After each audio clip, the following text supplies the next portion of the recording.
महाभारत काल की बात है। एक बार कृष्ण और बलराम किसी जंगल से गुजर रहे थे। चलते चलते काफी समय बीत गया और अब सूरज भी लगभग डूबने वाला था।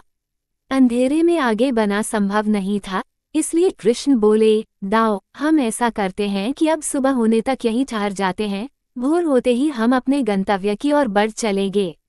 बलराम बोले, पर इस घने जंगल में हमें खतरा हो सकता है, यहाँ सोना उचित नहीं होगा, हमें जागकर ही रात बितानी होगी। अच्छा, हम ऐसा करते हैं कि पहले मैं सोता हूँ और तब तक आप पहरा देते रहो, और फिर जैसे ही आपको नींद आए आप मुझे जगा देना, तब मैं पहरा दूंगा और आप सो जाना। बलराम तैयार हो गए। कुछ ही पलों में कृष्ण गहरी नींद में चले गए और तभी बलराम को एक भयानक आकृति उनकी ओर आती दिखी। वो कोई राक्षस था। राक्षस उन्हें देखते ही जोर से चीखा और बलराम बुरी तरह डर गए। इस घटना का एक विचित्र असर हुआ। भय के कारण बलराम का आकार कुछ छोटा हो गया और राक्षस और विशाल हो गया। उसके बाद राक्षस एक बार और चीखा और पुनः बलराम डर कर कांप उठे। अब बलराम और भी सिकुड़ गए और राक्षस पहले से भी बड़ा हो गया। राक्षस धीरे धीरे बलराम की ओर बढ़ने लगा। बलराम पहले से ही भयभीत थे और उस विशालकाय राक्षस को अपनी ओर आता देख जोर से चीख पड़े, कृष्ण, और चीखते ही वही मूर्छित होकर गिर पड़े। बलराम की आवाज सुनकर कृष्ण उठे। बलराम को वहां देख उन्होंने सोचा कि बलराम पहरा देते देते थक गए और सोने से पहले उन्हें आवाज दे दी। अब कृष्ण पहरा देने लगे। कुछ देर बाद वही राक्षस उनके सामने आया और जोर से चीखा।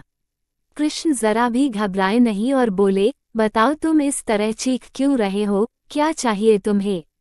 इस बार भी कुछ विचित्र घटा। कृष्ण के साहस के कारण उनका आकार कुछ बढ़ गया और राक्षस का आकार कुछ घट गया। राक्षस को पहली बार कोई ऐसा मिला था जो उससे डर नहीं रहा था। घबराहट में वह पुनः कृष्ण पर जोर से चीखा। इस बार भी कृष्ण नहीं डरे और उनका आकार और भी बड़ा हो गया, जबकि राक्षस पहले से भी छोटा हो गया।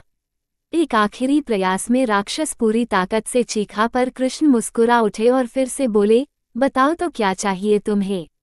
फिर क्या था, राक्षस सिकुड़कर बिल्कुल छोटा हो गया और कृष्ण ने उसे हथेली में लेकर अपनी धोती में बांध लिया और फिर कमर में खोंस कर रख लिया। कुछ ही देर में सुबह हो गई। कृष्ण ने बलराम को उठाया और आगे बढ़ने के लिए कहा।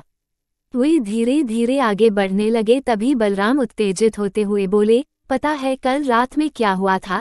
एक भयानक राक्षस हमें मारने आया था। रुको रुको, बलराम को बीच में ही टोकते हुए कृष्ण ने अपनी धोती में बंधा राक्षस निकाला और बलराम को दिखाते हुए बोले, कहीं तुम इसकी बात तो नहीं कर रहे हो? हाँ, ये वही है, पर कल जब मैंने इसे देखा था तो ये बहुत बड़ा था, ये इतना छोटा कैसे हो गया? बलराम आश्चर्यचकित होते हुए बोले। कृष्ण बोले, जब जीवन में तुम किसी ऐसी चीज से बचने की कोशिश करते हो जिसका तुम्हें सामना करना चाहिए तो वो तुमसे बड़ी हो जाती है और तुम पर नियंत्रण करने लगती है, लेकिन जब तुम उस चीज का सामना करते हो जिसका सामना तुम्हें करना चाहिए तो तुम उससे बड़े हो जाते हो और उसे नियंत्रित करने लगते हो। दोस्तों, ये राक्षस दरअसल हमारी जिंदगी में आने वाली विपरीत परिस्थितियां हैं, विपरीत स्थितियां हैं, जिंदगी की परेशानियां हैं।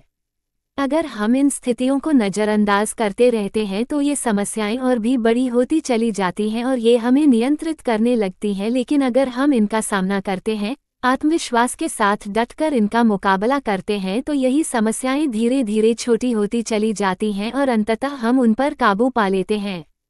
इसलिए जब कभी भी जिंदगी में ऐसी समस्याएं आए जिनका सामना आपको करना ही चाहिए तो उसे नज़रअंदाज मत करिए, उससे बचने की कोशिश मत करिए। जब आप ऐसा करेंगे तो देखते देखते ही वे समस्याएं इतनी छोटी हो जाएंगी कि आप आराम से उन पर नियंत्रण कर सकेंगे और उन्हें हमेशा के लिए खत्म कर सकेंगे।